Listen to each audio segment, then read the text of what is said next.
So Elden Ring came out and it's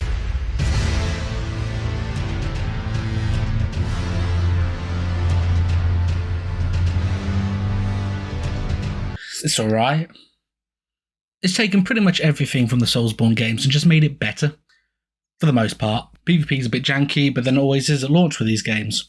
Things will be nerfed, buffed, reworked, and everything in between, but that's not what I want to talk about today. No, what I want to do here is discuss/gush over the newest addition to the formula, the open world. Because to be frank, this is a masterclass of how to make an open world. Here's why. Now, for most people that play open world games, there are only two options, the critical path and literally anywhere but. And Elden Ring is no exception to this, but there is one way this game differs from the norm. There is a lot of stuff off the beaten path. Now, yeah, other open world games have a large percentage of content away from the critical path, but that mostly comprises of basic side quests, copy-pasted bases and dungeons, and a whole lot of empty space in between. Just feels like going from A to B rather than actually exploring. We'll get to the dungeons on Elden Ring in a bit, but in the in-between bit, it's stuffed to the gills with various different things. Come to the lands between, we have overworld ruins, outposts, random merchants in the middle of nowhere, bosses, puzzles, goddamn mother... and so much more. No word of a lie, I spent 20 hours just riding around Limgrave, the first area, and I still haven't found everything in it. I've spoken with friends and they've told me about items and places that I've never seen before, and that's probably the joy of an open world on launch, the collaborative effort to piece together everything from each other's own experiences. But I'm getting off track here. I mentioned dungeons earlier, and they are everywhere. Now, there are generally only 3 types of dungeon: caves, catacombs, and mines. You would absolutely be forgiven for assuming these would be copy-pasted, paint by numbers, holes in the ground. In fact, you'd be partially right. There are a lot of similarities. Most mines have elevator shafts that you can drop around the outside of for goodies. Most catacombs have boss doors that you have to use a lever to open. Most caves are... caves. I really don't want to spoil anything, but each of them has their own unique gimmicks that make them more than just the same asset repeated 40 times, with no meaningful differences. Right, Skyrim? Hell, there's even a cave with its own gimmick that still terrifies me. Then there's whatever the hell this thing is. Whoever invented these deserves a raise, promotion, and then taking out back and shot. And since we're talking dungeons, let's talk about the legacy dungeons, the big fancy centerpieces to this world. Now, we all remember how Dark Souls was split into zones. Well, these legacy dungeons are essentially those, but turned up to 11. These places sprawl, and I really mean sprawl. You can go through these places start to finish while hugging walls and searching for as much stuff as possible, and there will still be entire sections that you'll miss because there's a lot of things that you probably wouldn't find unless you're thinking, wonder if I survived that fall, or what's down this dark alley. There is so much to see if you just throw caution to the wind and launch yourself around with the reckless abandon of a toddler on Mountain Dew. Cliffs, elevators, windows, yeet yourself through them all. There's probably something dope in there. That or death. No guts, no glory and all that. Everything I just covered also reflects a pretty rare design philosophy that I don't think any AAA open world game has ever used. FromSoft aren't afraid of you missing stuff. It doesn't give you a massive checklist of things to find and complete. It doesn't bombard your HUD with points of interest or, God forbid, ads for the in-game store. It just puts you in the sandbox, gives you a bucket and spade, and then sods off. I mean, the side quests are a bit awkward for it, but overall it's a refreshing take to the formula. Please note this is written before they did the whole patch and they added all those NPC markers, so it made it a lot simpler, but still a bit confusing. There's always an issue with open worlds, and that's going the complete wrong way. I know I made the whole hoo-ha about being able to go anywhere, but you eventually have to do story things. I'm sorry, progress must be made. But sometimes people will try to push it to the limit, be it the obstinate or the absolute mad lads trying to do Soul Level 1 runs. But this game does something that not a lot of open worlds actually do. See, a lot of games kind of handhold you around the world, typically by scaling enemies to the player level, which kind of plays to the whole lone badass chosen one feeling these games tend to go with.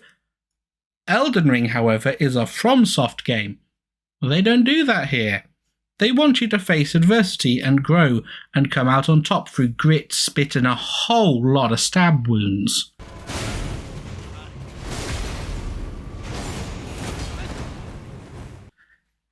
And this is shown in how the power scaling works in this world, because it manages to tell you maybe you shouldn't be here, not just by making enemies hit like a truck, but also by visuals. I mean, look at Caelid. Holy Caelid. I ended up there by complete accident when I wandered into the wrong place and got bamfed into one of the game's many mines. There's no better way to put fear of God into someone than weird magic cave, followed by some Lovecraftian death swamp, offset against the blood-red sky filled with weird giant egg monsters. I was completely terrified. Panic set in. Luckily, I managed to get to a site of grace and leave as soon as possible. I discovered later this was the third main area of the game, so I was obviously way out of my depth there. Going from what is a relatively serene area like Limgrave and being thrown into the death dimension of Caelid set off alarm bells, but at least gently nudges you back onto the critical path. I mean, you can try to punch your way through the place, and the game never says no, but Elden Ring will gently, socially beat the crap out of you until you go back to what you're meant to be doing. Traversal. A simple thing we take for granted, but can truly make or break an open world. Nothing kills motivation like tediously walking around a vacuously massive place, because trudging through miles and miles and miles of samey empty land is friggin' boring. There have been many ways games have gotten past this in the past. Dying Light did free running. Prototype did free running. Spider-Man also did free running. Damn, a lot of games use free running. Nope, I got nothing. But that's beside the point. Elden Ring does this in two ways: horseback and jumping. That sounds very basic, and it is, but the way it's implemented that makes it great. Let's start with the horse, Torrent. Summon, ride around, do a horse fight, whatever, but the sheer speed of this boy is what's worth writing home about. Yes, I am serious, because a lot of the time, horses in games are only marginally faster than walking, mainly because the damn things get caught on terrain or just handle like a shopping trolley with wonky wheels. Torrent, on the other hand, is the Lamborghini of horses. He's fast as hell, he can jump to avoid awkward geometry, can jump again to get up onto awkward cliffs and redirect from certain death. And you can even do the maximum jump from select points if you really want to avoid riding the long way round. Also, he is immune to poison, so those poison swamps Miyazaki is obsessed with, no hassle at all. And as I said, there's also jumping. The glorious jump button. It takes one of the weakest aspects of the Soulsborne games, platforming, and makes the whole thing a freaking delight. And because they made platforming a freaking delight, they made the entire map a parkour playground. And parkour's free running. God damn it. Anyway, the level of verticality in this game is mad, and best of all, as it's not anchored down to the awkwardly rolling off ledges of previous games, there is as much up as there is down. That's more to do with exploration, and I've already covered that, so But here is the best thing. I'll use Auto HUD for this. I'm going to sprint, okay? You watching? You seeing how nothing is showing up? That means none of the bars moved, meaning the stamina bar didn't drop. That's right, people. Running out of combat no longer uses stamina. Gone are the days of sprinting around and then awkwardly waiting for your stamina to return. This is a game changer. Now, is Elden Ring's world perfect from a gameplay standpoint? No, not at all. Full damage is a bit wonky, which is irksome, and following quests can sometimes feel akin to luck than anything, but it does so much to fix some of the more stagnant aspects of open world games that I would actually be more interested in these types of games if they followed the Elden Ring example, even if only a little bit. And that is that. I've gushed about Elden Ring without mentioning any spoilers. Well, intentional spoilers, so yay me.